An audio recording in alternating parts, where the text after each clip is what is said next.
Tagana. Assalamualaikum warahmatullahi wabarakatuh.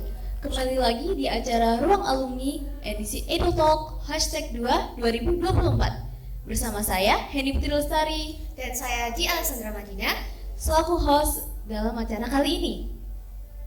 Dan pada edisi kali ini kita akan membahas tentang fakultas atau prodi kehutanan.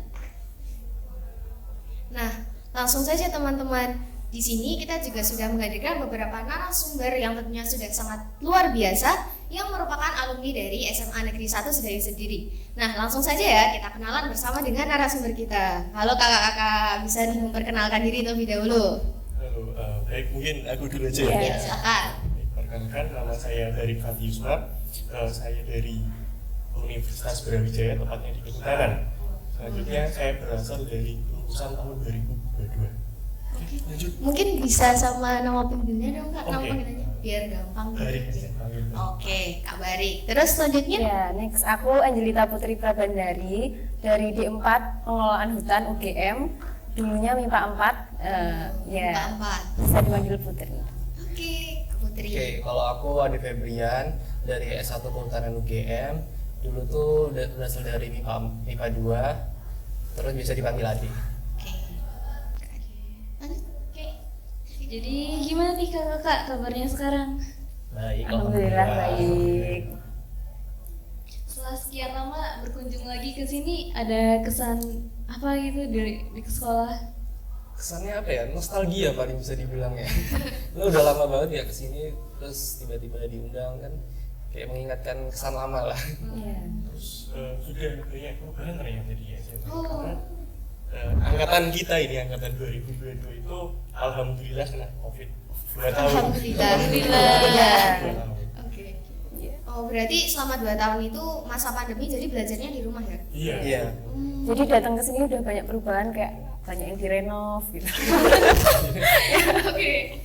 Oh, tapi kayaknya kalau aku dengar-dengar sih Kak, walaupun angkatan kakak ini waktu itu masa pandemi, tapi alhamdulillahnya bisa sampai 100 orang lebih itu tembus PTN, itu keren banget sumpah. Tuh. Ya, alhamdulillah juga ya, karena memang berkat guru-guru itu bagaimana caranya di masa pandemi itu bisa mengajarkan. Guru itu ya ibaratkanlah sebuah solusi untuk anak-anak didiknya itu seperti apa. Jadi kita ini ya sebagai ternyata pendobrak ya, mungkin yang sudah disampaikan juga sama Adit, kita ini juga betul-betul. Dan itu ya sungguh benar-benar hal yang wah gitu. Iya. Dan gak pernah ada sebelumnya juga. Iya, Ya. betul. Oke, mungkin kan sekarang kakak-kakak di sini sudah pada kuliah semua. Bisa cerita-cerita sedikit dong di spill kehidupan kuliahnya itu gimana ke kita adik-adiknya masih SMA ini. Oke, terutama kan ini juga kayak dari kampus-kampus yang keren dari UGM sama Brawijaya kan. Mungkin Mungkin dari yang di luar ya yang di luar aja. Jogja dulu gimana merantaunya gitu. Ayo, Kak Barik yang dari Brawijaya. Ini ya teman-teman, untuk kuliah di kehutanan sendiri itu memang sama ya, relatif sama lah antara Brawijaya maupun yang di UGM. Tapi karena memang kehutanan itu agak berbeda dari prodi-prodi yang lain, itu yang menjadikan kehutanan itu kayak merasa semua itu banyak yang dipelajari lah itu. Jadi jujur dari kami itu sangat sibuk setiap harinya, karena selain dari mata kuliah setiap hari itu pasti Sabtu Minggunya itu digunakan untuk kontan. Bukan gitu teman-teman? Iya. Waduh, berarti 1 minggu full itu kegiatan kampus semua ya. Betul. Sekali ya. Sibuk banget. Oke. Tapi seru. Tapi seru. Oke, bisa di note ya teman-teman. Sibuk tapi seru. Kalau kalian di SMA kan Sabtu Minggu libur, kita Iya. tetap ada kegiatan gitu. Iya. Tapi kegiatannya seru, nggak cuman kayak sekedar belajar gitu. Jadi tambah ilmu, tambah pengalaman gitu. Oke. Terus Terus next kalau dari aku ya, karena aku juga orang sini, terus di UGM juga, jadi aku maju dari rumahku cuma Sedayu sini, jadi maju lumayan 30 menitan sampai UGM tiap hari. Ya, jadi kalau misal pulang sampai praktikum lama gitu ya sampai malam gitu. Ya. Itu paling maksimal selesai praktikum jam berapa Kak biasanya kalau di kampus? Biasanya jam 5 sih udah selesai, cuman kita kan harus beres-beres dan segala macam, jadi mungkin setengah 6, jam 6 baru pulang. Oke. Anak kehutanan kalau praktikum cuma di kampus saja kah? Enggak dong. Enggak, tentu tidak. Ya mungkin ini perwakilan aja ya. Iya. Jadi kehutanan itu memang punya hutan sendiri. Wow. Kalau di UGM itu tuh sebutannya itu arboretum. Kampus ya, Mbak? Iya, tapi kita juga ada kehutanan tuh ada ini ya, ada hutan sendiri warna gama di Gunung Kidul. Wow. Milik UGM. Keren. Kalau Brawijaya sendiri gimana Kak? Itu ya alhamdulillah juga ya. Jadi UB itu punya hutan itu tuh di bawah kaki Gunung Arjuna. Keren. Di kaki Gunung Arjuna dan luasnya itu 544 hektar. Dan itu semuanya tuh dilimpahkan untuk kehutanan. Seperti itu. Oke. Karena punya hutan sendiri. Punya hutan sendiri ternyata teman-teman. Keren banget ya Fakultas Kehutanan ini. Oke, mungkin sebelum kita lanjut mengenai perbincangan kampus ini, kita flashback dulu ya Kak mengenai kehidupan di SMA dulu itu bagaimana. Mungkin bisa tadi sudah nyebutin kelasnya belum sih? Mungkin bisa udah? Belum. Oh belum ya. Mungkin bisa dulu cerita dari kelas apa, terus mungkin ada pengalaman yang menarik dan paling mengesankan sehingga bisa memotivasi kalian untuk masuk ke Fakultas Kehutanan. Ya mungkin dari aku dulu aja. Jadi saya itu dari IPA 2, jadi sekelas sama Bang Ade, karena kita manggilnya itu Bang Ade. Oke Bang. Itu IPA 2 itu banyak teman-teman yang memang waktu SMA itu punya interest pada keorganisasian. Contohnya dari Bang Adi itu ikut apa namanya? Dari saya sendiri aku ikut OSIS, terus ada ikut ONTI dan juga Pramuka. Oke, wow. 3 organisasi sekaligus teman-teman. Ya. Keren. Oke. Kalau Kak Putri sama Kak Barik sendiri mungkin juga join organisasi apa gitu di sekolah dulu? Cuma di AAC sama ekstra tari dan ekstranya aja gitu. Ya banyak. Dulu sibuk, sekarang juga masih sibuk ya ini Mas Adi ini, Bang Adi. Oke. Kalau dulu pelajaran favoritnya di kelas apa ya kira-kira? Kok bisa sampai ke kehutanan itu? Kalau dari aku sendiri sih lebih ke biologi dan kimia ya. Wow. Oke, kalau Kak Putri? Aku matematika wajib sama kimia. Oke. Oke, kalau dari aku itu ada biologi. Terus dari ilmu sosialnya itu kalau nggak salah ada sejarah ya dulu ya. Ada. Aku lebih suka itu sejarahnya. Ya, tapi jujur sebagai anak IPA mengaku lebih gampang sejarah ya Kak kayaknya Benar. daripada pelajaran IPA yang lainnya. Oke. Nah, kan tadi sudah disebutkan kalau Bang Ade, terus Kak Putri sama Kak Barik itu kan juga masing-masing pernah ikut organisasinya sendiri-sendiri. Nah, sekiranya apa sih Kak manfaatnya organisasi, terus apa yang bisa kalian dapatkan dan bisa kalian terapkan di kehidupan kuliah sekarang itu? Dari Gimana? Bang Adi Mungkin itu dari aku Mungkin? dulu ya. Dulu tuh aku tuh ikut OSIS itu sebagai penanggung jawab KUKBN, Perbedaan Unggul Wawasan Kebangsaan Pancasila. Oke. Nah itu menurutku sendiri tuh dari OSIS itu kita tuh bisa membentuk apa ya, kedisiplinan kita sendiri, dimana kita tuh dalam menghadapi sebuah yang dimana kan kalau kehutanan, namanya kehutanan tuh pasti kita kalau kerja itu nggak mungkin sendiri ya, sedangkan kita pasti butuh orang lain atau teman buat pekerjaan kita. Nah di OSIS tuh kita apa ya, udah terbiasa kita tuh bekerja sama-sama gitu tuh, jadi kita nggak kaget lah itu. Terus yang kedua aku ikut TONTI. Menurutku yang paling penting dari TONTI itu membentuk kepribadian kita jadi lebih tangguh lah, karena yang namanya kehutanan tuh kita emang harus dididik buat tangguh ya. Oke. Tidak ada yang kelemar-kelemar bisa dibilang seperti itu. Dan menurutku TONTI itu bagus banget. biar kalian nggak kaget sih sebenarnya kalau di kehutanan. Tapi tiba-tiba kalian masuk kehutanan, kok gini banget, kok keras banget gitu. Ya mungkin seperti itu gitu. Agak semi militer ya ini Iya, kayaknya kalau benar. didengar-dengar kehutanan itu. Oke, mungkin bisa dilanjut sama ceritanya Kak Putri mengenai organisasinya. Tidak saya waktu itu sebenarnya mau rencana kemana ya? Iya. Karena Oke. Covid. semua ada jadi coba saya. Iya sama kok Kak. Jadi Kalau coba. dia belum selesai itu Oh. Oke. Itu kalau Dari. cuma sebenarnya untuk KKN. Oh wow, keren. Menarik. Kalau Kak Bari sendiri gimana nih? Jujur ya, dulu waktu SMA itu ikut Rohis, dan itu tuh menurutku ya hanya menjaga keimanan kita gitu, Oke. dan membentuk sebuah pribadi yang taat pada Tuhannya. Karena ini jujur untuk adik-adikku ya, dimana di kehutanan itu tuh kita pasti punya kegiatan itu dari pagi sampai malam.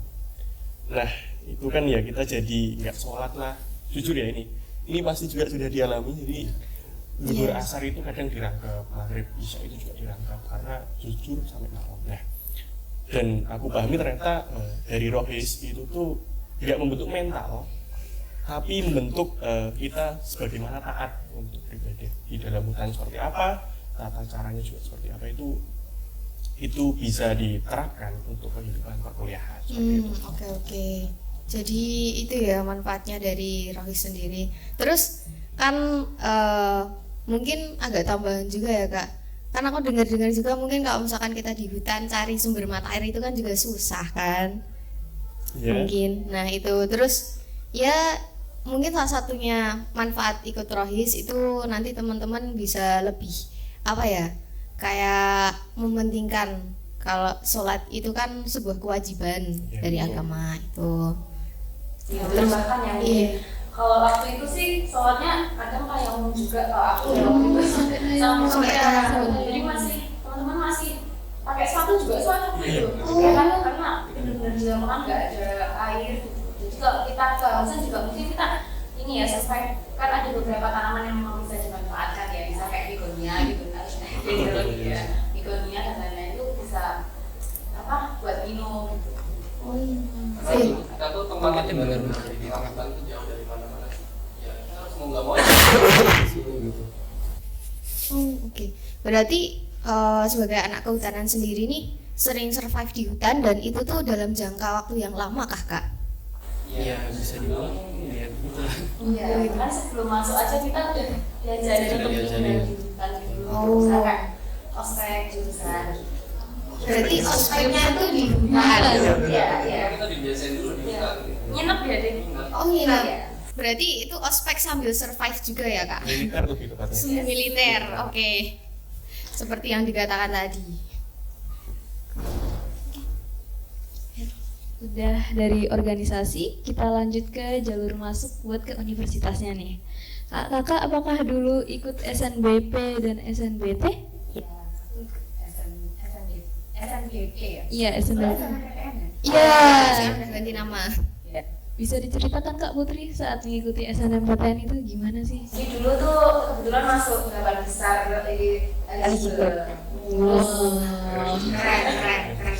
Tapi karena apa ya kurang pengetahuan ya, kurang literasi, jadi untuk memilihnya itu nggak langsung ke kehutanan. Padahal di awal itu pengennya tuh kehutanan, cuman karena melihat kakak kelas dulu itu dengan nilai yang setara sama aku itu bisa masuk di universitas sebelahku. Jadi aku daftarnya di situ, tapi belum rezeki, jadi harus lanjutin SPM dan mandiri. Berarti dulu Kak Putri itu enggak terus SNMPTN bisa langsung masuk ke kehutanan UGM itu enggak? Enggak, jadi aku UNY dua-duanya. Jadi masuk pilihan 1, pilihan 2 UNY semua. Terus baru daftarnya di SBM itu kehutanan S1 gitu. Oke. Oke, wow, berarti masih ada perjuangan lain ya setelah Iya. SNMPTN itu Iya. selesai. Ya aku sampai utul bahkan sampai Sampai perjuangan utul terakhir. Dan Iya.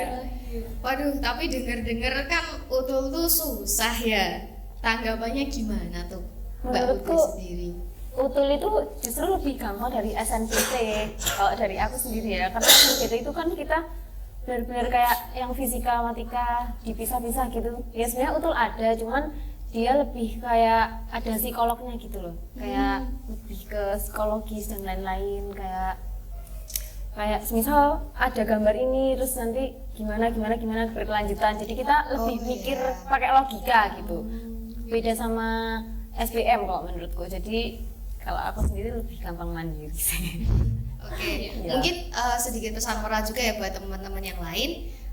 Kalau misalkan ada mungkin 1-2 orang dari luar sana yang bilang kalau ini susah, kamu nggak bakal bisa kalau masuk sini, itu jangan terlalu didengarkan, karena Mbak Putri sendiri aja udah keterima eligible, terus SNMPTN juga, tapi nggak langsung keterima di Kehutanan UGM, dan pertama kali itu nembaknya nggak langsung ke sana juga ya, Iya. Mbak. Nah, terus sampai coba yang SNBT dan juga cobain utul UGM juga, ternyata malah utul itu yang lebih gampang dan rezekinya di utul itu. Ya, tapi di UTUL juga pilihan kedua, jadi tetap pilihan satunya S1 Kehutanan dan keduanya di 4 pengelolaan Oh, hutan. oke. Ya, tapi rezekinya di D4. Oke, gitu. Tapi tetap keren kok Kak. Oke, mungkin bisa lanjut ke Bang Ade atau Kak Barik dulu, cerita mengenai dulu keterima eligible juga atau enggak gitu. Kalau Bang Ade gimana? Oh, kalau dari aku Eligible dulu juga? tuh jujur dulu tuh malah nggak terima eligible, bahkan masuk 70 besar aja enggak. Aku dulu tuh malah ranking 130 dari 170. Dulu kayak sempet minder gitu, kok aku kayak tolol amat gitu. Ternyata aku nggak terlalu mikirin kata-kata orang kan. Tes SBMPTN, aku tes pilihan 1 tuh kehutanan, pilihan keduanya itu geologi UPN, dan alhamdulillah langsung keterima di pilihan 1 UGM. Wah, keren. Dan itu lewat jalur yang SNBT ya, Kak? SNBT. Oke. Terus mungkin bisa diceritakan sedikit kesan pesannya bisa langsung keterima S1 di UGM Ya, itu gimana? kesannya menurutku ya jangan minder lah kalau buat adik-adik kelas itu. Kalian fokus aja ke tujuan kalian masing-masing, gak usah dengerin kata orang. Jangan, kalau misalnya ada orang yang remehin kamu tuh ya biarin aja, yang penting kamu fokus ke tujuan kamu sendiri gitu. Oke, kata-kata hari ini guys. Fokus. Oke. Mungkin bisa dilanjut ke Kak Barik ya. Nah, dulu juga ikut ke eligible terus sampai ke SNMPTN atau gimana nih? Kalau ceritaku sendiri itu, ini pertama-tama aku minta maaf juga ke Ade karena Iya. telah menertawai karena Ade itu rankingnya terlalu bawah juga. Aku di bawahnya Barik malah. Iya, serius. iya, bener. Aku justru di atasnya dikit gitu. Oke. Jadi nggak masuk eligible, SNM juga enggak, sama kayak Bang Ade nih. Terus SBM, karena dari dulu itu aku memang pengen kehutanan dari SMP. Aku pilihan pertama itu S1 kehutanan UGM. Kemudian pilihan keduanya itu SBM-nya itu di kehutanan Brawijaya. Nah, tapi karena skornya kurang lah, itu justru yang diterima itu di pilihan kedua SBM di kehutanan Brawijaya. Tapi dari situ aku masih coba struggling, aku tetap ikut utul persis sama kayak Putri juga. Nah itu S1, pilihan pertama itu S1 kehutanan dan pilihan kedua itu D4. Tapi karena ya menyepelekan, paling keterima nih, betul kan gampang nih. Keterima. Tapi ternyata nggak keterima sama Ya, belum rezeki berarti. Iya. Oke.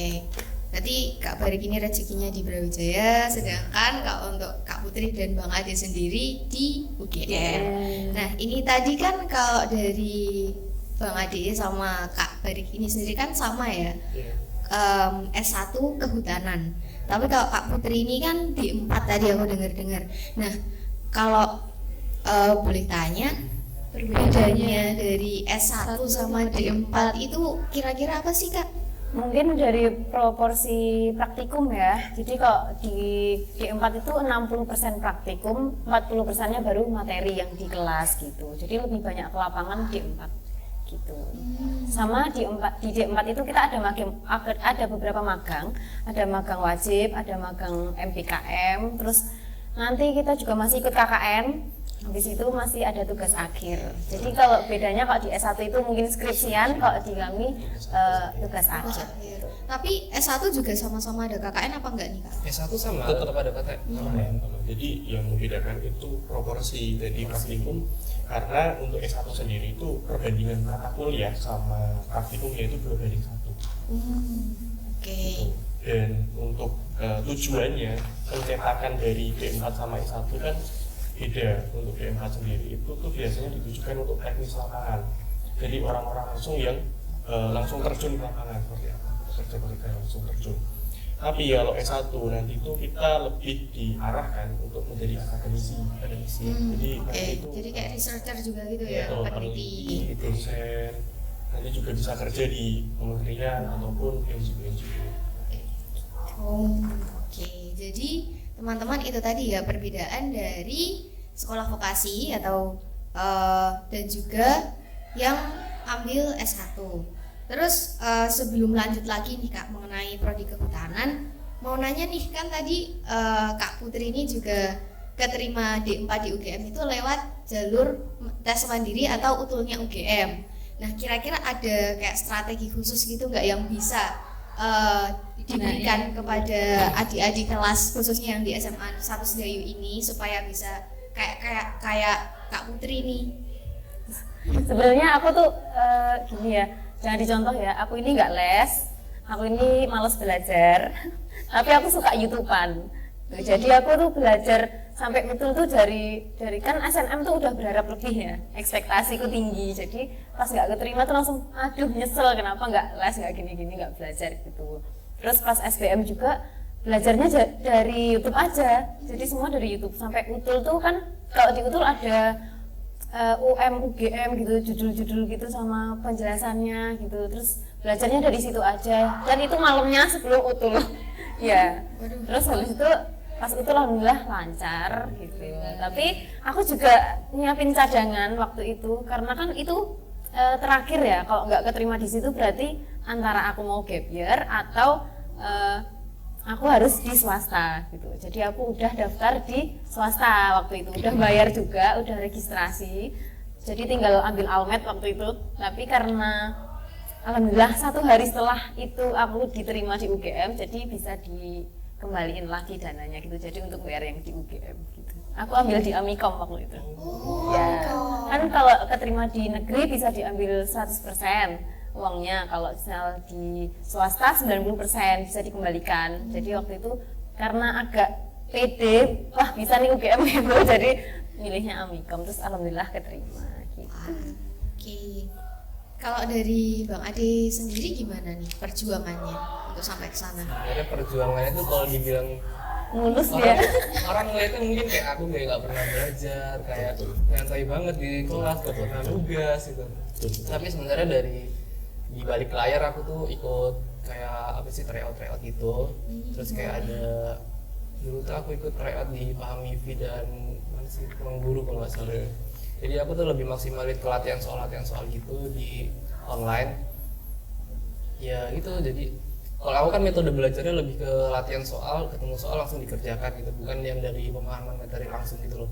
Jadi menurutku itu malah lebih mudah, soalnya kalau untuk kalian mau nembusin ke SNBT ya, itu lebih mudah tuh, kalian lebih maksimalin di latihan soal daripada materi, karena kebanyakan tuh latihan soal tryout tuh lebih banyak keluar daripada materi-materi yang dasar-dasar gitu.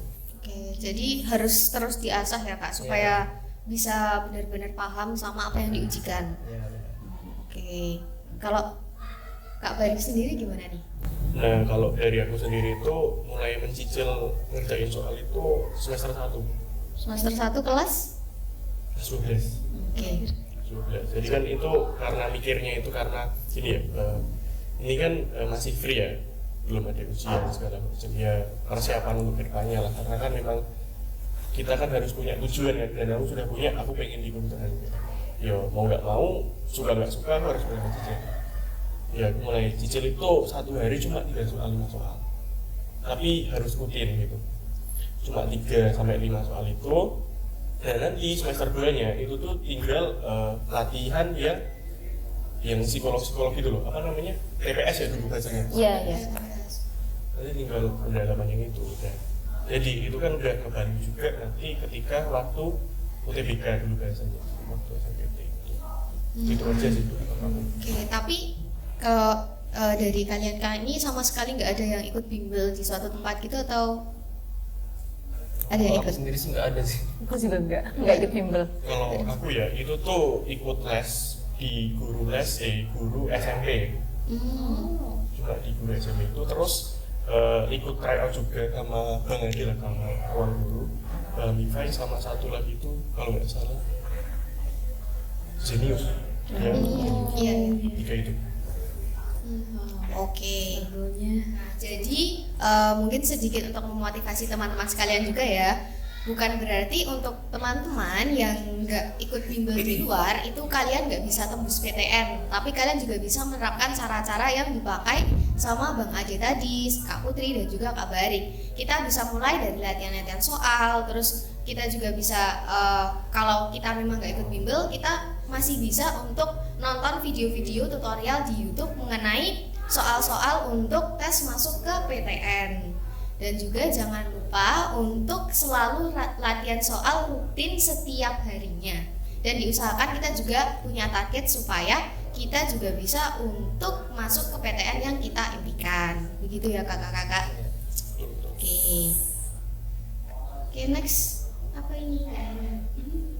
Oh iya, tentang mata kuliah. Mata kuliahnya paketan atau gimana nih kakak? Kalau dari aku sendiri sih masih paketan sampai semester 4 ya. Kalau di D4 sendiri full, kita full sampai lulus besok, jadi satu angkatan terus gitu. Nggak ada campur-campur gitu. Ya kalau dari aku ya itu sama kayak Bang D, jadi dipaketkan itu sampai semester 4. Setelah itu semester 5, 6 itu tuh mulai kita masuk ke penjurusan peminatan. Jadi setelah itu bebas deh, mau ngambil atau enggak, terus mau ambil mana, penjurusan mana itu dibebaskan waktu semester 5-nya. Mungkin aku sedikit mau jelasin dulu, mungkin masih ada yang belum paham tentang kayak paketan tuh apa sih, hampir sama kayak SMA atau enggak. Jadi kalau matkul paketan tuh itu adalah matkul wajib yang harus diambil pada semester awal, yang dimana itu tuh tidak bisa ngambil matkul peminatan lain gitu tuh. Jadi itu matkul wajibnya tuh ya buat bentuk kayak apa ya, dasar-dasar kalian dulu gitu.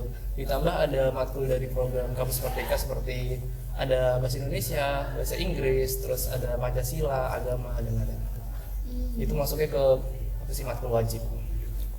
Baru setelah itu kalian semester 5 bisa kalian minat ke konservasi atau ke apa sih, pengelolaannya, silvikultur. Itu baru kalian bisa milih matkul yang kalian minat gitu. Oke. Berarti hampir sama juga ya Kak, kayak sistemnya SMA. Itu kan waktu kelas 1 kita masih mapelnya IPA IPS digabung jadi satu gitu kan. Terus baru nanti waktu kelas 2 kita bisa milih mapel mana yang kita mau gitu ya. Iya seperti itu. Oke. Terus tadi juga disebutkan tentang kampus Merdeka gitu. Bisa dijelaskan lebih lanjut kampus Merdeka tuh gimana sih Kak sistem pembelajarannya? Gini ya, jadi untuk kampus Merdeka sendiri itu semacam program dari Kemendikbudristek. Itu tuh memberikan wadah untuk mahasiswa agar bisa lebih banyak eksplor. Jadi isinya kampus Merdeka itu kayak program belajar nasional maupun internasional itu juga ada. Kemudian yang sekarang itu agak sedikit naik tren itu ada MSIB, magang mandiri, terus ada apa namanya MBKM juga, di mana kegiatan itu tuh sangat dibutuhkan mahasiswa dan impact-nya itu kita di-convert SKS-nya. Jadi untuk mahasiswa sendiri itu kan sudah dipaketkan 144 SKS. Jadi adanya kampus Merdeka tadi itu mengurangi beban SKS. Jadi kita tidak perlu banyak-banyak mengambil matkul peminatan lain karena sudah dikurangi dari adanya kegiatan kampus Merdeka itu. Dari Bang Adi atau Mbak Putri? Ya, Kalau siapa ya kalau di D4 sendiri kita lebih ke yang magang MBKM-nya itu ke magang. Jadi kita kan D4, lulusan D4 itu disiapin untuk langsung bekerja di lapangan ya. Jadi kita banyak magangnya gitu, mulai dari magang wajib, magang mandiri, termasuk magang MBKM ini gitu. Kalau dari S1 kehutanan sih kita baru mulai bisa mengambil magang tuh mulai dari semester 5 ya. Itu ada kita magang yang terpisah dari MBKM, ada yang dari MBKM-nya sendiri. Terus kalau dari kampus Merdeka tuh ada juga pertukaran mahasiswa antar daerah. Jadi kita nanti aku dapat sosialisasi tentang pertukaran belajar itu ada berbagai kampus, tapi kalau di UGM sendiri lebih maksimalkan kampus di luar Jawa seperti di Lombok, Bali, Sumatera gitu. Yang dimana itu tuh nanti kalian tuh bebas mau ngambil matkul tentang apa, misal kalian di kehutanan tapi minat tentang ekonomi di jurusan lain atau hukum di jurusan lain, kalian bisa ngambil dan mempelajari itu di kampus lain juga gitu.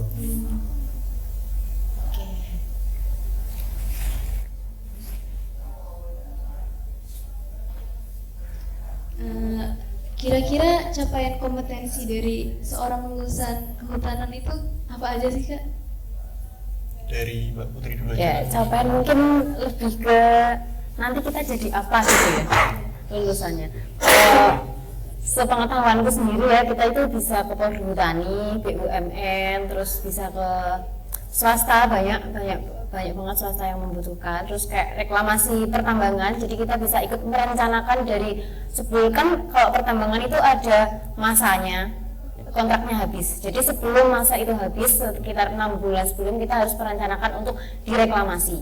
Nah, jadi perencanaan untuk lahan, terus kita mengolah tanah agar bisa ditanami lagi dari tambang tadi itu gimana, terus sampai memetakan dan sampai monitoring dan evaluasi dari pohon yang kita tanam itu semuanya biasanya jadi kehutanan gitu. Terus untuk yang lain mungkin ya bisa di NGO, terus PNS bisa.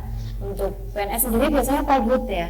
Iya, Polhut. Kementerian, Dirjen nanti di Polhut. Ya, gitu. Tapi kan ini mungkin banyak teman-teman yang asing sama istilah NGO. Mungkin bisa dijelaskan dulu Kak, NGO itu apa sih sebetulnya? NGO itu kayak lembaga tapi dia bergeraknya di masyarakat. Ya enggak? Iya. Ya, bergeraknya di masyarakat langsung. Jadi kalau dari katingku yang kerja di NGO sekarang, dia itu masuknya swasta apa negeri ya NGO itu? Swasta kan. Jadi dia bergeraknya langsung bersama masyarakat. Jadi bersatu sama masyarakat, terus diskusi sama masyarakat. Karena kan mungkin kalau ada beberapa lahan yang perlu diolah itu juga harus persetujuan dari masyarakat setempat. Apakah bisa dilakukan plan ini sesuai dengan yang diinginkan masyarakat. Soalnya kita kan juga berhubungan langsung sama masyarakat. Kalau misalnya kita tidak mendapatkan persetujuan dari masyarakat juga nanti apa yang kita inginkan untuk kedepannya itu nggak akan berjalan gitu. Karena ya itu tadi kita berdampingan sama masyarakat gitu. Izin menambahkan ya. Jadi NGO itu biasa kita sebut tuh LSM, lembaga swadaya masyarakat. Ya ibaratnya LSM itu kayak OSIS-nya dunia nyata. OSIS itu kan sebagai perantara antara guru dan siswa. Nah, di situ LSM itu perantara antara pemerintah dan masyarakat secara langsung, karena pemerintah itu kan perlu pihak ketiga. Nah, LSM itu bisa dilibatkan sebagai pihak ketiga, misalnya dalam perencanaan atau apa. Itu pemerintah kan karena tidak bisa berkecimpungan langsung pada masyarakat, itu perlu perantara lewatnya LSM. Jadi hampir mirip kayak OSIS. Jadi untuk orang-orang LSM sendirinya pasti orang-orang yang sangat suka organisatoris seperti itu. Berarti nanti LSM itu tugasnya juga kayak negosiasi dengan masyarakat. Iya, betul. Kan? Betul. Oke. Tadi kan juga katanya kalau lulusan kehutanan sendiri kan juga bisa kerja di bidang BUMN kan Kak? Nah itu kalau misalkan dijabarkan lebih luas lagi itu di BUMN seorang lulusan kehutanan itu ngapain aja? Jadi di BUMN itu banyak subnya. seperti nanti ada BPDAS. BPDAS itu Badan Perencanaan Daerah Aliran Sungai. Kemudian ada Inhutani, Perhutani itu perhutani itu biasanya mengurusi stok kayu. Jadi stok kayu yang ada di Jawa terutama, seperti yang kita lihat kan di sini kan banyak kayu jati nih. Nah itu yang diurus itu perhutani. Karena Jogja ikutnya bukan ikut perhutani ya, Jogja itu Masuk model LHK. Oh, langsung jadi berarti. Terus untuk BPDAS itu tuh nanti lebih terarah ke konservasi, karena manusia itu kan pasti berhubungan langsung sama infrastruktur kan. Jadi jalanan, jembatan. Nah, fungsinya BPDAS itu tuh sebagai kayak peninjau atau pemantau di sana. Ini yang bagus untuk AMDAL seperti apa, terus baiknya seperti apa itu kayak gitu. Terus sama jasa tirta. Kalau di sini tuh nggak ada, tapi di daerah Bengawan Solo ke sana, ke daerahku ke Malang juga itu tuh banyak adanya bendungan yang benar-benar dimanfaatkan untuk masyarakat sekitar. Di situ ada namanya Perum Jasa Tirta, dan itu tuh merupakan kayak hubungannya sama kehutanan, karena di situ kan air ya, air tanah itu kan merupakan ya komponen dasar lah dari hutan, makanya di situ banyak yang kerja di jasa tirta gitu. Mungkin tadi kan sudah berbicara mengenai kompetensi dan juga prospek karir dari seorang lulusan kehutanan. Mungkin kita sekarang bisa balik lagi untuk ke kehidupan kampus ya Kak. Nah, tadi kan kayak masih banyak pertanyaan yang belum diutarakan ini. Nah, termasuk mungkin di sini, oh ya, tadi kan sudah sempat dijelaskan juga kalau D4 dan juga S1 itu kan perbedaannya di prospek praktikum dengan materinya itu kan. Nah, mungkin bisa diceritakan lebih lanjut kalau praktikum di kehutanan sendiri itu gimana sih rasanya, terus kayak ngapain aja? Kok kayaknya seru kan di hutan, kayak petualang gitu loh. Mbak Putri paling banyak ini. Boleh. Ya, jadi kalau di D4 itu kita kayak ya bilang full ya full, bilang enggak gimana ya. Jadi seminggu itu kita bisa keluar sampai 4 atau 5 kali keluar, bisa ke Gunung Kidul, Kulon Progo, dan kemarin juga kalau keluar lapangan itu biasanya kita keluar kota ya, Kemarin itu aku habis ke Alas Purwo, kalian tahu Alas Purwo? Ya, kita sempat di situ selama 6 hari. Jadi kita mengamati tipe-tipe hutan kayak dari berdasarkan ketinggiannya, jadi dari hutan pantai, hutan mangrove, hutan pegunungan rendah, pegunungan tinggi, sampai kita naik ke atas, sampai kita tahu pohon-pohon apa aja yang dominan di sana gitu. Jadi terus praktikum lain, misal D4 itu kan lebih banyak praktikum nih, 60%. Nah itu kita dapat materi nggak sih gitu kan, mesti materinya itu ada, tapi mungkin nggak sefokus S1. Jadi kita sambil jalan, biasanya sebelum kita praktikum kita dikasih materi dulu, terus atau enggak kita sembari praktikum, sembari dijelaskan di lapangan. Jadi kita tuh kalau buat yang suka alam atau suka jalan-jalan kayak aku cocok, karena belajar itu nggak harus melulu duduk di kelas gitu. Jadi kita lebih ke main tapi dapat ilmu, seru gitu. Tapi ya laporannya Sisi lain kehutanan laporannya Mana tadi yang laprak 12 malam per malam ini. Adi juga ngerasain ya. Ya, jadi kita biasanya kalau lapor itu deadline ada 1 minggu gitu. Cuman karena ada beberapa koas, jadi kita kan sebelum nggak langsung sama dosen ya, kadang sama koas juga. Jadi koas itu ada macam-macam. Jadi ada yang 1 minggu deadline 1, ada yang ditumpuk di belakang. Nah, yang ditumpuk di belakang itu bikin malah kita susah gitu. Soalnya udah praktikumnya udah lama, tiba-tiba laporannya di belakang, kayak langsung 12 break 1 malam dikumpulin dalam bentuk laporan resmi yang udah dijilid, dilaminasi, besok pagi gitu. Kayak semalam nggak tidur, cuma ngerjain lapor. Udah hal yang biasa gitu. Mungkin adik-adik ini kan belum paham nih maksudnya koas segala macam itu dikasihkan dosen segala macam itu. Jadi gini, dari kita itu sebagai bahan hasil praktikum itu tuh dibentuk laporan. Jadi laporannya itu bervariasi, ada yang tulis tangan juga, ada yang diketik, ya itu ya mirip penelitian gitu.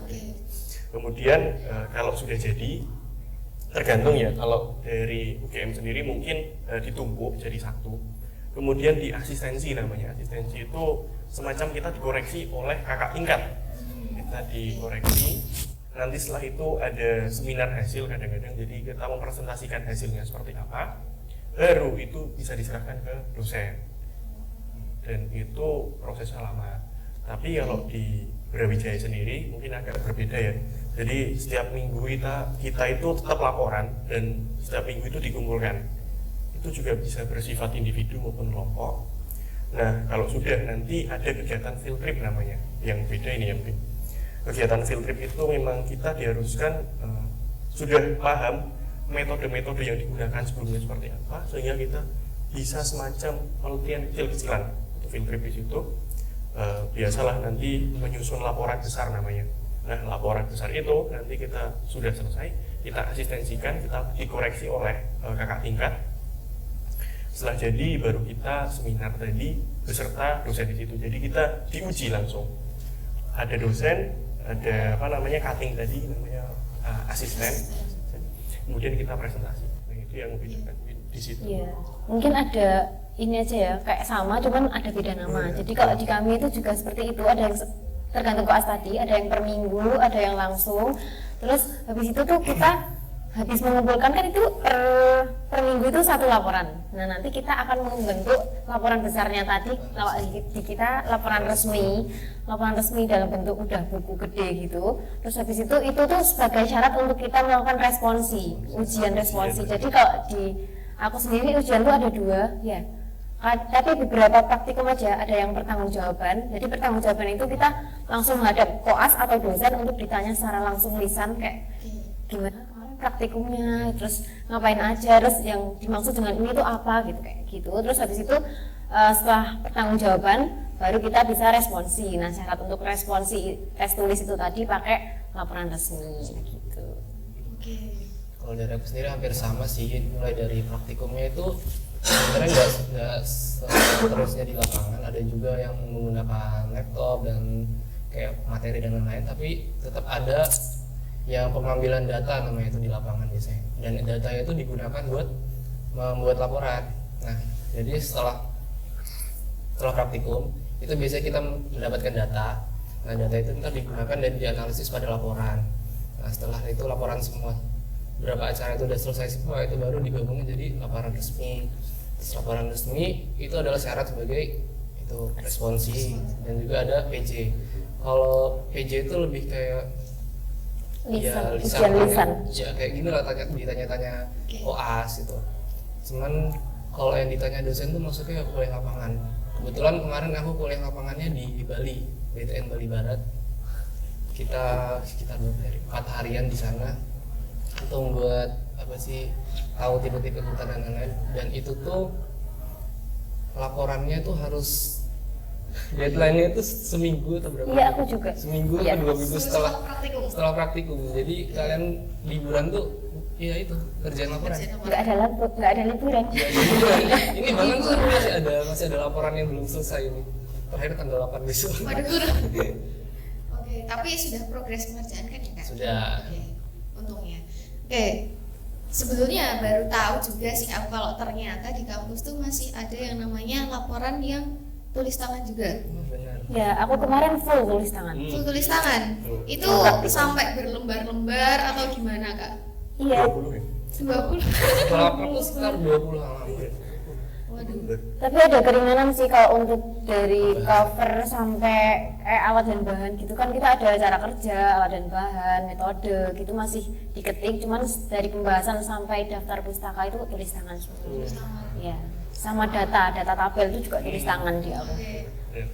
Tapi itu juga harus kayak memperhatikan itu nggak sih? Mungkin nanti pas paragraf pertama harus menjarah ke dalam kah atau apa? Ya, ada aturannya sendiri juga ya. gitu, ada ketentuannya. Ada terus. Jadi kalau untuk di aku sendiri memang agak detail ya. Jadi begitu salah kan kita kan harus lurus gini ya. Maksudnya semuanya sama, nggak boleh ada yang miring-miring gitu. Jadi harus garisin satu-satu tepian kertas, terus ada salah satu pun misalnya di dalam nggak dipisah gitu langsung coret gitu. Iya kan dia Iya, bisa dicoret-coret semua. iya kayak ya semi skripsi Masih mending dicoret. Biasanya itu sampai dirobek juga ada. parah sih Iya, itu parah sih. tergantung asistennya juga. Iya. gimana.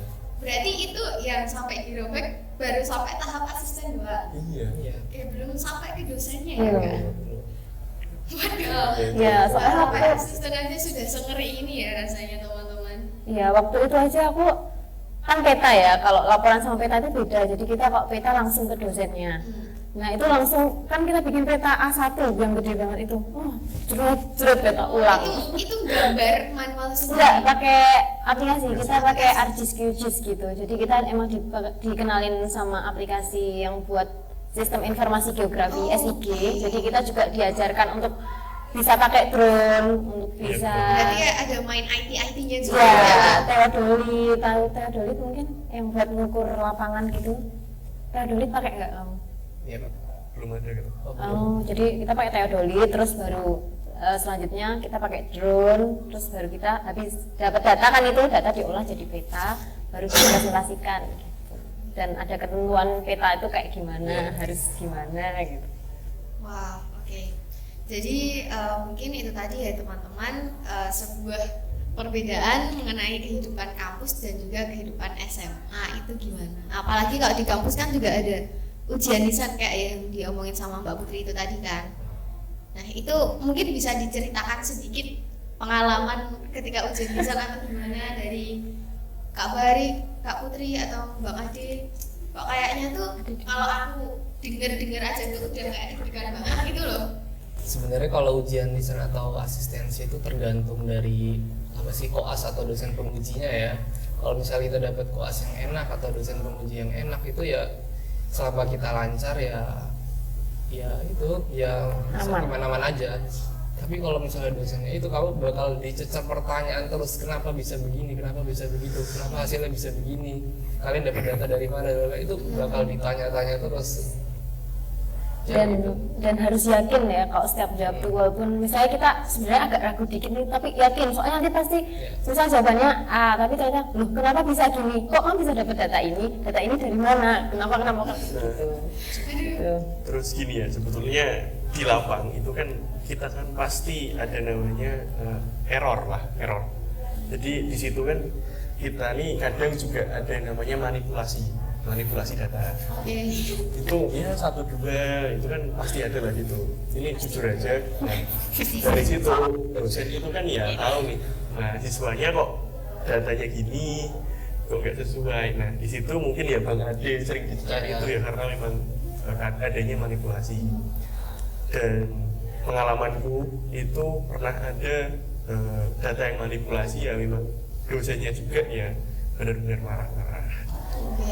Ya, dari situ itu jadi kehidupan kampus itu yang paling penting itu tuh pengambilan datanya benar, itu paling penting. Data itu kunci untuk semua yang lain. Data adalah kunci ya. Data adalah kunci. Data adalah kunci. Oke.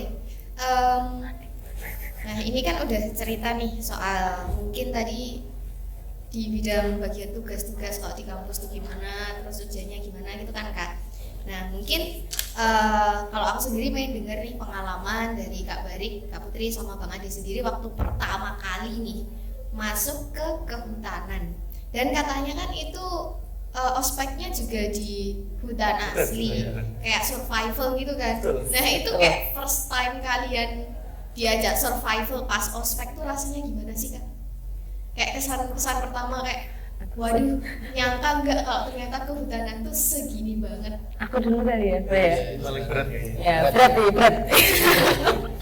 Nah soalnya aku dulu tuh bukan termasuk orang yang sering keluar gitu loh, kayak di kelas pun aku ke kantin aja jarang, kayak ya nggak introvert banget sih, tapi ya jarang sama teman-teman keluar sama kelas lain gitu, jarang keluar, terus agak diem, maksudnya diemnya tuh nggak yang bisa ngarah apa ya, teriak-teriak gitu Iya. gimana ya itulah. Dan kagetnya pas masuk itu memang kita pertama-tama biasa aja, terus ada pematerian ruang, ini sedikit tentang osjur tapi nggak boleh skill semua ya deh Nggak boleh. ya, sedikit mungkin ada pematerian ruang dulu, terus itu masih aman, pelajarannya juga masih enak. Terus tiba-tiba itu ada malam puncak namanya, malam puncak ya yang kita nginep di hutan itu. Nah itu banyak banget surprise yang bentuk disiplin, iya, bentuk kita kekeluargaan di kehutanan. Makanya walaupun kita beda univ ya, tapi kalau sesama kehutanan tuh mau dari mana aja pasti kita kayak keluarga. Kehutanan itu keluarga, iya itu namanya kursa. Makanya kita ada SD4 sama S1 kursanya sama kan, kita satu kursa sama rata, iya. Tuh, nggak baik kursa. Terus kan itu nginep di hutan Kak. Nah terus tidurnya gimana tuh kalau nginep di hutan? Apakah juga kayak camping apa gimana gitu pas ospeknya? Kita enggak ya, kita ada, jadi di Wanagama itu ada aula, jadi aula untuk bisa lah untuk nginep, tapi ya enggak terus kayak enak bisa di rumah tidur kayak kasur ya, enggak, tidurnya yang gelar tikar aja gitu, gelar tikar, terus pakai paling kalau bantal ya pakai jaket sendiri, atau kan kita bawa tas carrier tuh bisa dipakai, iya pakai carrier. Oh berarti Aku lebih parah ya, cerita dong. Bang Adi ada tambahan? Ya kalau dari aku sendiri pas ospek jurusan hampir sama kayak Putri, dimana kita tuh emang dituntut buat disiplin banget, dimana kalian baru tidur 3 jam tiba-tiba malam-malam dibangunin. Gitu pokoknya. Dan itu pas latihannya ya keras lah, ada yang dibentak-bentak lah, ada apa itu. Tapi sebenarnya itu buat melatih jiwa kalian gitu tuh, biar kalian tuh nanti di lapangan tuh nggak lembek lah istilahnya gitu. Iya. Ini yang menarik ya mungkin ya. Kalau di aku sendiri itu rangkaiannya cukup panjang, hampir 1 semester. Pertama itu ada binsik dulu.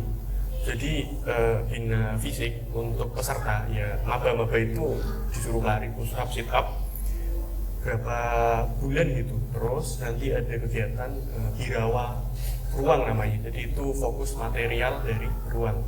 Kemudian di akhirnya ada birawa lapang namanya. Dan itu kalau di UGM kan pakainya Wanagama pakai aula, jadi tidur di situ enak. Kalau kami itu pakai tenda barak. Tenda barak itu ya enak sih, ya dibilang enak tapi bocor sama aja. Dan memang ditujukan ketika lapang itu musim hujan. Jadi ya kehujanan itu hal yang biasa. itu emang disengaja pas musim Iya. hujan gitu. Iya disengaja, dan tempatnya disengaja di bawah kaki gunung yang dingin. Oke. Gitu. Kemudian sebetulnya kami itu juga di lapang itu diajari cara membuat shelter atau apa namanya bivak Iya. buat tidur, tapi tidak bisa kita tidur kan ya nggak cukup kan, jadi pakainya tenda barak. Nah, terus yang menarik dari rangkaian kegiatan ini itu tuh mungkin yang belum disampaikan itu kita tuh punya 9 dasar nilai rimbawan sama 10 kode etik rimbawan, karena kita ini satu korsa ini rimbawan semua, di mana ospek itu mencerminkan 9 nilai dasar rimbawan ya, jujur, tanggung jawab, kerjasama, disiplin, sampai profesional itu harus bisa diterapkan dari mulai ospek itu. Nah itu paling sulitnya tuh di situ, dan dosen itu tuh sampai masuk menjadi senior. Oh. Ini mungkin nggak ada ya? Nggak ada. Cuman datang aja sih, nggak ikut. Iya, nggak ikut. Nah kalau di aku tuh karena basicnya itu kehutanan IPB, kita condongnya dari sana. Dosen itu datang sebagai senior, jadi ya. Oke. Ya mungkin cukup segitu dulu ya, spill sampai masa ospeknya aja ya. Nah, kalau dari kakak-kakak sekalian itu waktu penyesuaian bisa kayak lama-lama terbiasa sama jurusan kehutanan tuh berapa lama? Pasti kan ya awalnya tadi kan kaget kan, tapi kan lama-kelamaan pasti ya beradaptasi dengan itu. Nah itu berapa lama dan cara mengatasinya tuh gimana kalau misalkan ada suatu kesulitan dan kalau misalkan merasa kayak oh kok aku nggak cocok ya di jurusan ini, itu cara mengatasinya gimana dan pernah nggak kayak ada perasaan seperti itu? Iya. Sangat ini. Kalau dari aku sendiri sih emang dari awal emang suka sama jurusannya, jadi ya nikmati aja. Cuman kalau dibilang kaget sih di awal ya sempat kaget gitu tuh, kayak gini amat gitu. Ternyata kayak gini beda banget gitu. Ya mungkin dari cara mengatasi mungkin dari pertemanan ya gitu tuh, ya pinter-pinter lah milih temen. Gak semua temen di perkuliahan tuh sama kayak di SMA gitu tuh. Ada yang individualis, ada yang pentingin diri sendiri, ada yang menjerumuskan gitu tuh. Yang penting kita pinter-pinter aja milih pertemanan yang yang mendukung pembelajaran kita di kampus itu gitu. Ya, kalau dari JKT sendiri karena kita nggak sebanyak FKT ya, dia kan sekitar 200-an orang ya, 250-an, dan sedangkan aku satu angkatannya cuma 76-an gitu seangkatan. Nah, jadi kita lebih ke kamu bukan temanku tapi kamu keluargaku. Jadi seangkatan itu karena bareng-bareng terus sampai lulus besok, dan kan dikit ya kalau cuma 76, jadi kita kayak ya kamu tuh keluargaku, jadi apapun ya nggak temen gitu. Apa dulu? Iya, banyak banget. Langsung dikasih testimoni. Ya, seru. Kalau untuk adaptasi sih awalnya aku emang karena agak susah cari temen yang ini ya, kayak deket banget gitu kan. Aku kalau temenan biasanya seneng yang deket-deket banget gitu, tapi ternyata kalau di kehutanan ini nggak bisa gitu. Jadi semua ya temen, semua keluarga gitu. Jadi mau nggak mau sama siapapun ya kita tetap keluargaku gitu. Mungkin kalau dari aku ya, jadi kita ini di sana itu kadang diajarkan kehutanan itu lulusannya itu cuma sedikit, karena kan untuk PTN sendiri di Jawa itu kan cuma ada 4, IPB, UGM, ada UNS sama UB. Nah, di mana di situ ketika lulusannya sedikit, sedangkan jurusan kehutanan yang sudah dijelaskan Mbak Putri itu banyak ya, itu kan menandakan kita ini salah satu lulusan yang istimewa. Jadi dimanapun itu bisa mengandalkan kita. Ya misalnya jadi konsultan lah, kemudian di mana, nah, itu menjadi motivasi bagi kita yang di Brawijaya untuk ya mau nggak mau, suka nggak suka itu tetap terus. Jadi di sana itu jarang adanya pindah jurusan itu, jadi sudah ditekankan itu sama dosen-dosennya. Selanjutnya gini ya, karena tadi pertemanan itu sulit saya dikatakan oke, tapi kadang ya kita ini karena keluarga ya, jadi saling suportif satu sama lain. Jadi ya banyak lah dari pertemanan itu memang menjadikan kita itu tetap gerak bersama, nggak ya jarang pecah segala macam. Benar yang dikatakan Mbak Putri itu, kita itu punya urusan. Tapi sisi lainnya itu banyak yang jenuh. Oke. Tapi seru tak? Nah dari sisi lain kehutanan. Iya. Oke.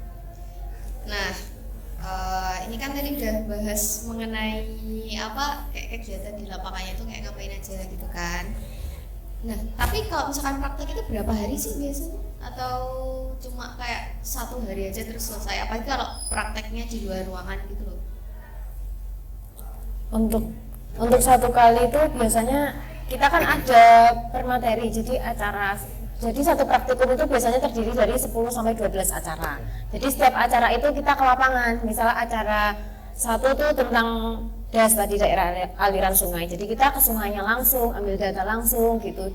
Biasanya di Sabtu atau Minggu, karena kalau di hari lain kan biasanya sama matkul lain itu bentrok kan. Takutnya nanti nggak cukup waktu untuk ambil data. Jadi kita dialihkan di hari Sabtu atau Minggu gitu. Terus itu kan baru satu acara. Nah, acara berikutnya itu kita praktik lapangan lagi kemana sesuai dengan data yang dibutuhkan gitu. Kalau dari aku sendiri nggak setiap hari ke lapangan gitu sih. Mungkin ada hampir sama, yaitu kalau satu praktikum itu bisa 14 acara. Tapi itu nggak semuanya ke lapangan. Misal ada hari pertama, hari kedua itu di kampus itu buat jelasin materi dan lain-lain. Dan hari keempatnya baru kita ngambil data di lapangan dan lain-lain.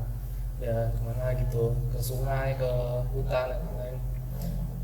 Tapi untuk biasanya kalau di hutanan tuh bedanya dengan yang lain tuh ada kuliah lapangannya, itu biasanya tiap akhir semester. Itu tuh beda sama praktikum biasa, dimana itu tuh langsung benar-benar terjun ke lapangan, kita nggak ada selang-selingnya gitu loh. Full kita tuh biasanya sekitar seminggu ya. Seminggu tuh benar-benar ke lapangan. ya kita nginep di situ ngumpulin data sampai responsif juga pada saat ya kegiatan itu gitu.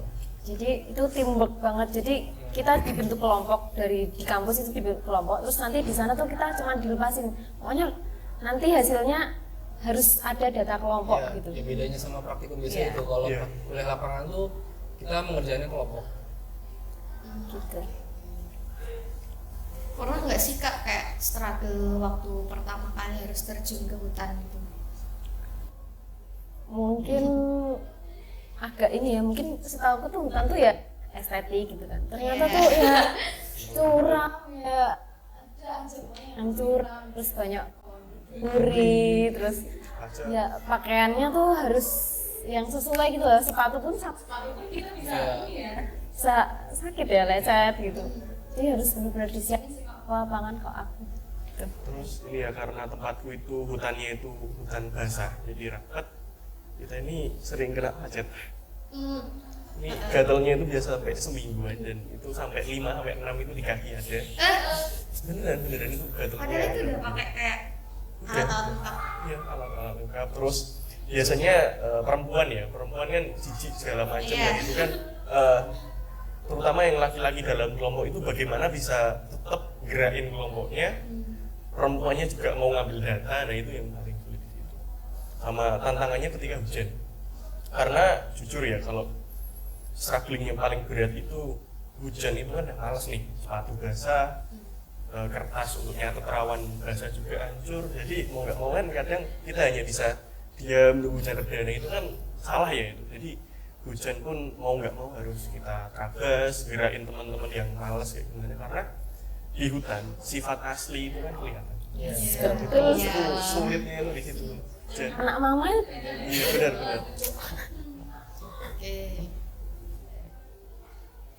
Oke, menarik sih, menarik sekali. Kayaknya seru juga. Jangan lupa daftar. Nah, kalau untuk kehutanan sendiri ada kayak tempat prakteknya selain di lapangan, ada laboratoriumnya juga kan Kak? Nah itu Ada, biasanya ada. berupa apa sih kalau kehutanan laboratoriumnya itu? Apakah sama kayak lab-lab jurusan IPA lainnya atau berbeda? Apalagi kan sering prakteknya kan juga di lapangan di luar gitu kan? Gimana? Sebenarnya kalau labnya sendiri itu banyak ya macamnya, ada lab kayu, ada lab tentang kimianya, ada tentang tumbuhannya gitu tuh. Ya itu bisa dibilang sama sih, hampir mirip ya, cuma bedanya kalau kita lebih fokusnya ke tanaman itu sendiri.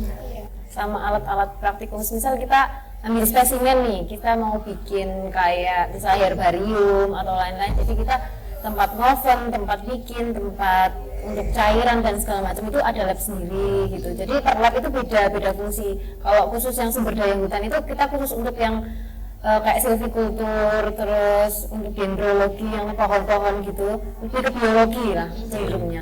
Terus ada yang konservasi, lab konservasi itu lebih ke konservasi tanah dan air kalau di aku. Ada ekowisata juga. Terus ada TH, teknologi hasil hutan. Jadi hasil hutan kayu, daun kayu kayak Dan pengeringan. ya pengeringan kayu. Terus kita bisa tahu berat basah, berat kering gitu. Sama satu lagi manajemen hutan. Itu kayak mungkin di sana kita tahu manajemennya kayak pemberdayaan masyarakat desa hutan, terus untuk SIG, sistem informasi geografi itu juga ada di lab MH kok di aku. Ya. Itu untuk kehutanan yang sudah lama berdiri ya. Jadi kalau dari aku sedikit informasi aja, kehutanan di Brawijaya itu jadi jalan tengah ketika perkebunan itu tuh tidak bisa jadi area konservasi namanya gitu. Jadi muncullah kehutanan baru 4 tahun. Jadi karena kita masih keterbatasan tempat dan alat, kalau di punya aku itu masih masuk ke jurusan tanah, di mana labnya itu hampir sama ya mungkin tapi belum spesifik. Itu tetap ada lab namanya biologi tanah, kimia tanah, fisika tanah, sama lab pedologi itu khusus untuk namanya itu solum-solum tanah lah, ya, jadi bagian-bagian tanah gitu. Kemudian dari aku sendiri itu tuh ada lab yang khusus untuk penyimpanan herbarium, pembentukan herbarium dari tanaman, itu disimpan, kemudian masih kecampur juga sama teknologi hasil hutan. Teknologi hasil hutan itu kalau mudahnya itu kayak getah, terus ada apa namanya pinus, itu ada gondorukem, sama yang lain juga itu teknologi hasil hutan seperti itu. Oke. Ini aku dari tadi pengen nanya tapi lupa ya. Nah itu apa kan kalau di IPA sendiri pasti jurusan yang memang peminatan IPA itu kan ada biologi, terus fisika, kimia itu kan Kak. Nah kalau di kehutanan sendiri, apakah kehutanan itu hanya dominan pada salah satu mata pelajaran tersebut atau emang ketiganya itu kepakai semua di kehutanan? Soalnya kan kalau misalkan aku sendiri ya dengar kehutanan tuh kayak ya yang dipelajari lebih dominannya ke biologi kan. Sebenarnya Gimana? ada juga sih, kehutanan tuh lebih kompleks daripada yang di luarnya kalian pikir, dimana ada ekonominya, ada matematikanya, manajemennya, biologinya, pemetaan, geografi, pokoknya semua ada. Kalian pikir kayak cuma bahas biologi aja di Enggak, paling cuma pohon-pohon. paling kan kalian cuma mantepin biologi, sampai sana kok ada matematikanya, gitu kan bingung. Rumus Excel ya. Rumus Excel, gitu. Tadi Jadi kan lebih kompleks lah sebenarnya itu. Oke. Nah, terus nah ini nih, ada salah satu pertanyaan yang mungkin lumayan menarik dan sering dipertanyakan juga ya. Nah, kalau di kehutanan sendiri, pembiayaan kuliahnya itu bagaimana? Apakah bisa di-spill ini per semesternya tuh bayar berapa? Apalagi kan ini beda-beda kan ya, Iya. D4, S1, terus S1. Biar nggak takut ya. Mungkin dari Mungkin bisa Bang Barik di-spill. Iya. Oke, jujur di Brawijaya itu termasuk kampus yang mahal. Jadi UB itu cukup mahal. Jujur di sana itu lebih mahal dari UGM. Jadi aku dapat ya mungkin bisa spill lah, itu bisa sertifikat diri, dapat UKT itu golongan 6. Dan kurangnya adanya transparansi itu seperti apa itu kurang di sana. Itu ya memang kehutanan itu sudah mahal di sana. Kemudian penunjang praktikum juga. Kan kita kan praktikum juga harus misalnya iuran lah untuk makan, konsumsi, kemudian transportasi, terus peralatan di lapangan, sepatu yang safety kayak gimana, kemeja kayak gimana, sampai ya itu kan harus diperhatikan juga. Dan kita kan di lapang itu juga harus ngasih kayak insentif lah untuk pemandu di sana. Kan kita perlu guide di sana itu. Nah, itu yang mahal itu untuk lapangnya. Tapi dari D4 Kalau D4 kayaknya agak lebih mahal sedikit daripada S1. Setauku agak lebih mahal daripada S1. Aku dapat golongan 4. Ya searching aja, nggak sampai 10 sih, tapi lebih dari 5. Ya. Itu tuh masih nggak include sama semua praktikum yang kita jalanin gitu loh. Jadi kita harus bayar lagi, misal kemarin ke Awas Purwo juga masih ada biaya lagi gitu. Walaupun kita juga dapat subsidi untuk beberapa persen gitu. Misal harusnya kita bayar 1.200.000, cuman kita bayar 700 aja gitu. Itu udah subsidi, udah lumayan, tapi nggak banyak subsidi gitu loh. Jadi kita kalau misal mau, kan sering ya, kalau aku sering ke lapangan banget, jadi kita kayak bis makan gitu kita sendiri. Tapi untuk beberapa praktikum yang memang dosennya biasanya dari lab sumber daya hutan, itu transportasinya dari kampus, jadi dari uang UKT kita gitu. Jadi lumayan beberapa, iya lumayan membantu. Untuk beberapa emang menguras ya, apalagi kita sepatu juga lumayan ya, sepatu kayak alat-alat semua yang dipakai ke lapangan, carrier gitu, mahal semua itu. jaket, Mahal semua. mahal semua, lumayan. Kalau dari aku sendiri sih alhamdulillahnya gratis ya. Alhamdulillah. Jadi aku ikut program KIPU Merdeka. Jadi itu alhamdulillah kita dapat subsidi 100%. Jadi aku gratis bayar UKT-nya dan ditambah ada uang saku per semester. Tapi kalau mau lihat mau tahu lebih banyaknya sekitar di S1 UGM itu dari berdasarkan temanku ya, paling murah tuh sekitar 7 jutaan Rata-rata ya. rata-rata sekitar Iya, 7 temanku jutaan. juga ada beberapa yang kayak lebih dari 10, kayak 10, 12, 14 gitu. itu belum input sama ya uang praktikum, kita jadi iuran sendiri. Tapi untuk praktikum sendiri dari pengalaman aku sendiri ya, buat biaya praktikum itu nggak nyampe 1 juta sih sebenarnya. Setiap kali praktikum si kuliah lapangan Ya, bisa tapi dibilang. kan sering. Ya, setiap semester ibaratnya setiap semester kamu harus kumpulin 1 juta lah buat kuliah lapangan gitu.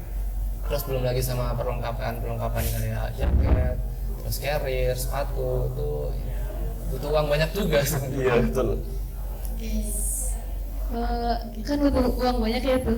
Apakah ada beasiswa untuk meringankan? Ya, tadi kan kayaknya kalau Bang Ade kan gratis karena dapat beasiswa juga. Nah mungkin bisa diceritakan aja gimana sih kayak pesan-pesan buat kita ini supaya kalau misalkan apply beasiswa itu tuh kayak bisa keterima gitu loh. Karena kan pasti banyak juga kan dari teman-teman yang mereka tuh ngincer beasiswa supaya ya tahu sendiri lah. Kalau dari aku aja yang gitu ya, sebenarnya aku tuh ikutnya kuliah Merdeka. Itu tuh tips dari aku tuh kalian tuh milih yang apa ya, kapasitas atau kuota menerimanya itu banyak. Sementara di UGM sendiri itu lumayan banyak, bahkan dibilang banyak banget lah. Bahkan pas dulu kita awal masuk yang dari Mandiri aja masih ditawarin gitu mau daftar KIPKA atau enggak, karena emang kuotanya sebanyak itu dan harus dihabiskan semua. Kalau nggak dihabiskan semua kuotanya, ntar terjadi penurunan kuota di tahun berikutnya gitu. Dan untuk biaya uang saku sendiri itu 1 semester itu sekitar 6.600.000, jadi sebulannya 1.200.000 1.100.000. Ya. Oke, berarti Kalau dari Apply. UGM itu yang penting kamu keterima dulu aja lah, banyak loh beasiswanya. ya oke. Tapi aku termasuk yang tertolak beasiswa ya. Beasiswa ini KIP, terus kan di UGM itu banyak banget ya, setiap apa ya, selalu nggak ada beasiswa Ya, gitu. banyak banget. Baik itu prestasi, terus kurang mampu atau kayak Internship. prestasi ya internship gitu tuh banyak banget. Itu kan kita tuh sebenarnya punya aplikasi namanya Semester. Jadi di sana tuh kita tahu semua tentang informasi apapun yang ada di perkuliahan gitu loh, kayak mulai dari beasiswa, akademik, apapun itu, kayak bayar, registrasi itu juga di situ. Nah kalau untuk biasanya per semester itu ada beda-beda, kayak ada kita juga bisa ikut kayak PKM gitu ya, bisa dibiayai, bisa didanai, terus bisa ikut Pertamina Foundation juga biar untuk nambah-nambah. Terus kalau semisal gak keterima beasiswa apapun, kita bisa di next semester itu ngajuin keringanan sama ikut daftar jadi koas ya. Kalau jadi koas itu kan nanti di akhir semester kita dapat itu ya, kayak dibayar gitu. Iya. Gitu. Jadi kalau semisal ngerasa keberatan tapi kok nggak terima beasiswa itu bisa koas, bisa ikut PKM, bisa ikut Pertamina Foundation, itu banyak. Ya. Tapi kalau kayak hal-hal dasar yang sekiranya perlu dipersiapkan untuk bisa apply beasiswa itu apa sih? Kan biasanya kita tahu beasiswa itu yang kayak kurang mampu sama berprestasi aja kan. Menurutku sih yang penting kalian nyari informasi aja ya, karena informasi itu penting banget. Bahkan beasiswa tuh banyak, cuman yang nyari informasi cuma dikit itu malah kayak sia-sia gitu tuh beasiswanya gitu. Terus biasanya kalau beasiswa tuh ada ketentuan IPK minimal, dan itu harus dipertahankan terus, nggak boleh kurang dari itu gitu. Kalau dari KIPKA sendiri sih IPK minimalnya 6,7. Berarti IP-nya. IP-nya IP. berarti 3, atau 3. 3 berapa? 6,7 kalau KIPKA. Loh, IPK kan 4. 2,75. Oh, 2,7. Oke, 2,75. Iya. Itu tadi yang dari KIPK ya. KIP. Nah, mungkin bisa disimpan ya buat teman-teman untuk KIPK sendiri kalau misalkan mau mengajukan. Itu khusus di kehutanan atau di jurusan lainnya juga sih Kak? Semua. Nah, semua itu IPK minimalnya 2,75. Tapi banyak juga yang sekarang itu 3, minimal 3, jadi harus lebih dari 3 baru bisa ikut Iya. beasiswa. Sebenarnya itu kayak tergantung sama jurusannya juga sih. Oke. Tergantung jurusan. Nah, oke mungkin beralih ke Kak Barek ya sekarang.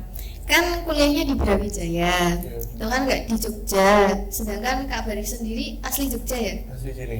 Nah, untuk biaya hidup di Malang tuh gimana sih? Terus kayak struggle yang merantau tuh apa aja?